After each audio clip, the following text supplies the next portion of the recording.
So it's been a bit since I sat down and did a One Piece chapter review, and so much has happened in Wano since the last time I talked about it. I mean, we had Kaido and Big Mom going up against Law, Luffy, Zoro, and Kid. I mean, Robin had her own personal fight. I mean, we had a lot of stuff with Yamato, Momo, all of our other Straw Hats, Jinbei's moment with Who's Who. There's been a lot that has happened since the last time I talked about One Piece, and it just, like, you can really feel the climax of this arc getting closer and closer, because if there is one thing I think that I have noticed over the years of reading and watching One Piece, is that Oda knows how to do one thing. Like, if there's one thing I can point out when it comes to how he writes arcs, it's that he has a really good beginning, he has a nice setup middle, and then his conclusions of his arc are just crazy chaos,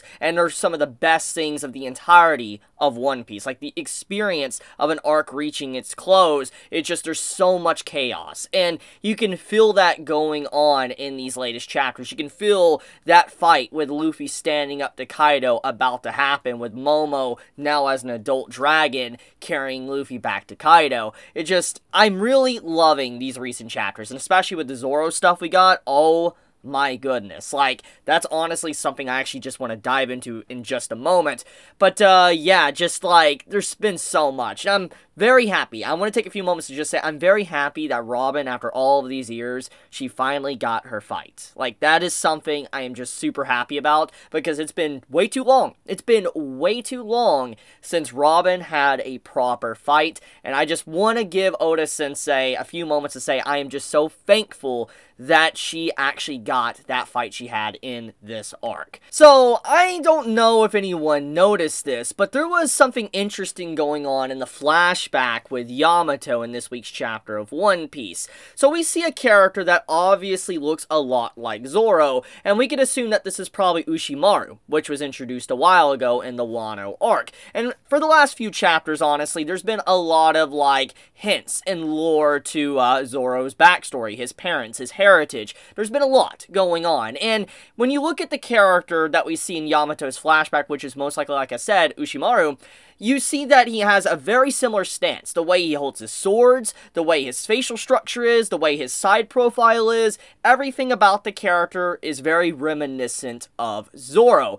And I highly doubt I'm going to be the only person that's going to mention this, or the information I'm about to mention in this video, because I know there's so many fans out there, so many people constantly throwing things out there about different theories and what's potentially going to happen, that there's no way I am the only one that's going to say this. However, I want to point out that the one character, Ushimaru, that looks like Zoro in this chapter did the very thing that happened to Zoro when Zoro was first introduced. And let me give some clarification.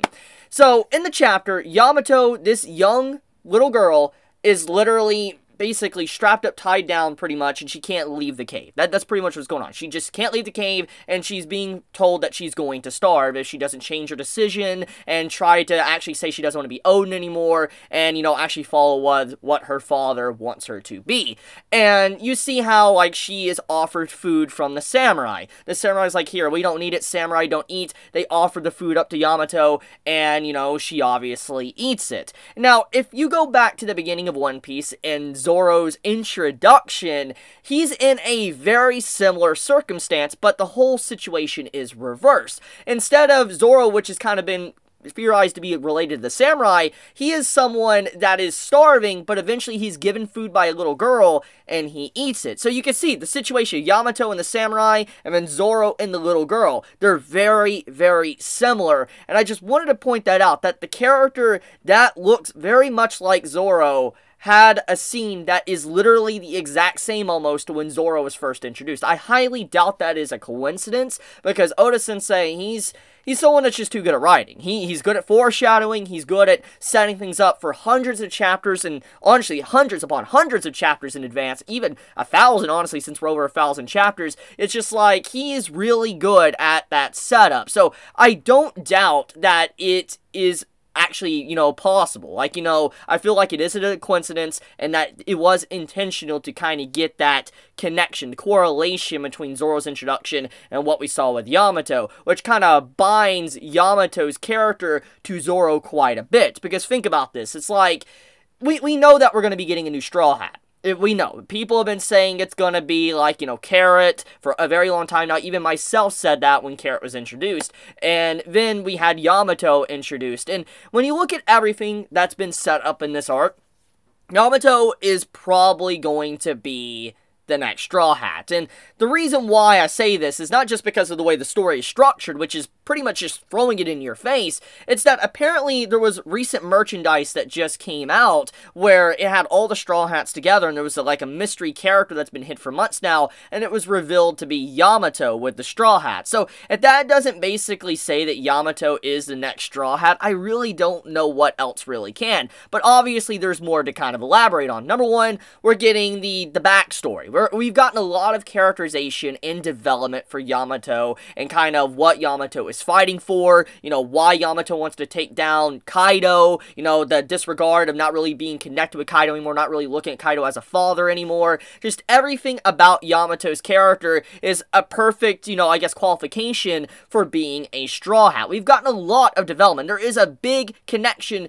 you know, Yamato has with the Straw Hats now, once again, through Ace and now Luffy, and then also, if Yamato indeed was saved by someone that was related to Zoro, that makes Yamato connected to Zoro to some degree. But then also, we have the connection with Momo, and there's been a lot of theories, and people have talked about that maybe Momo might go on a journey with Luffy, very similar to how Oden was. But then the theory comes up that most likely Yamato is going to be that Oden and be the chronicler that, you know, is going to write down the journey that, you know, Luffy's going down to become the Pirate King. That is also a possibility. But the point I want to just bring up is that just this chapter really makes me believe that Yamato is definitely a Straw Hat. I mean, she wants to go with Luffy on a journey and is kind of saying, oh, I want to be Oden. So when you think about that, it's just like, yeah, I really feel that Yamato is the next Straw Hat. That's just something I want to make very clear. But, okay, enough of that. Let's actually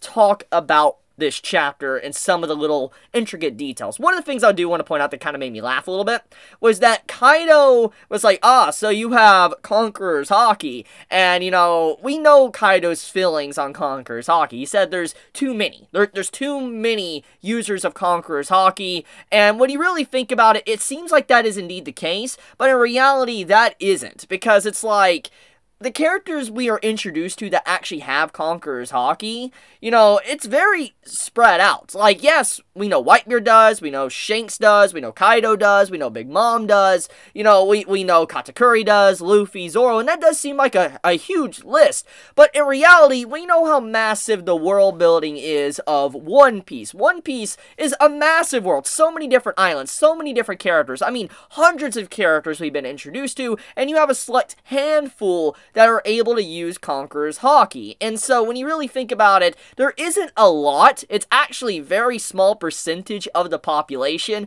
but it is funny though. I do like the irony of it, how we're introduced to a lot of them, but in reality, there isn't a lot of users of Conqueror's Haki. But anyways, let's talk about Yamato and the backstory. So, one of the things that I've been wanting to talk about for a while, and when I was to make a One Piece video again, I want to talk about Kaido and my overall thoughts of him. I want to know more about Kaido and why he really acts the way he does. Obviously, he looks at everything as a form of power. He believes in strength. He doesn't, you know, believe in, like, you know, I guess morals, basically. He has some honor to a certain degree, but overall, he's someone that is just a full-fledged pirate. And the way he treats Yamato is honestly disgusting. He is easily one of the worst fathers in the entirety of One Piece. I mean, he's definitely up there, honestly, with Garp. Like, I know people love Garp, I love Garp too, but we're not gonna deny that Garp has some flaws with his parenting, and when you think about just how Kaido is way worse than what Garp has ever done, and just to think about how he, like, has thrown Yamato into a cave to pretty much starve, it's just like, holy crap. I mean, it just, everything about Kaido is I want to know more about some of his motivations. I want to know more about his relationship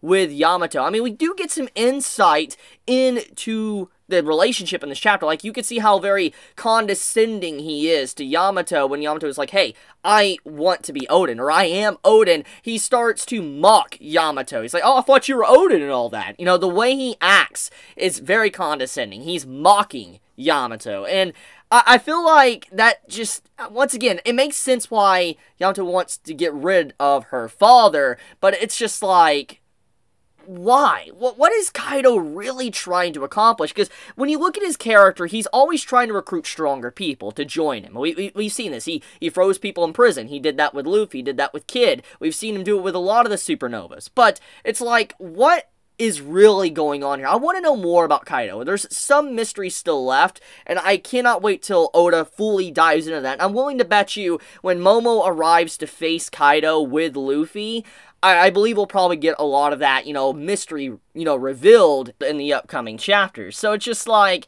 I am curious about Kaido, and I think that the whole background with Yamato is very fascinating in this chapter, especially seeing that Yamato, you know, was treated with such care and compassion by the samurai, especially when we saw Orochi treated in such a harsh manner. We saw how Orochi, he was treated just by being related by blood to his family member, his ancestor, and he was treated horribly by the citizens. So it's just like, it's crazy to think that Yamato got such a different experience, and because of that experience, Yamato probably continued to want to fight for Wano's side instead of fight for her father's side.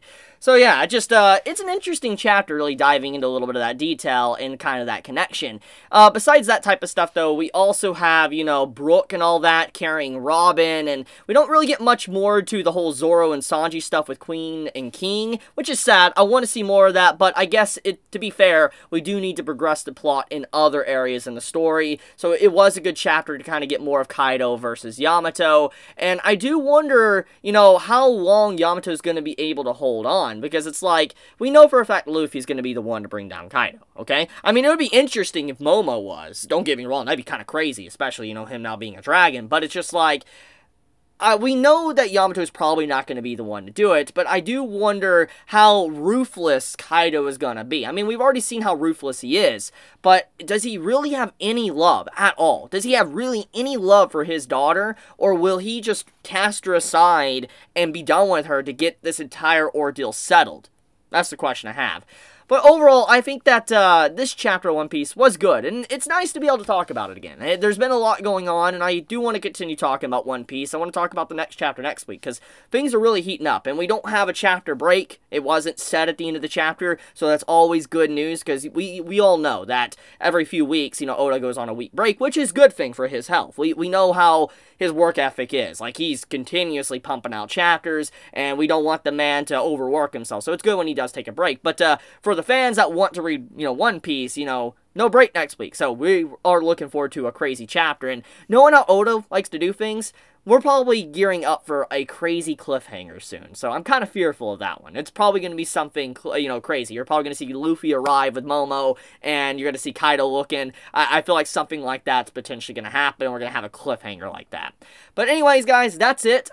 Like I said, I want to get my thoughts out there and start making One Piece videos again. But anyways, guys, be safe, stay healthy. If you enjoy my content, you know, please subscribe. If you like this video, please leave a like. And with that, guys, Chibi out.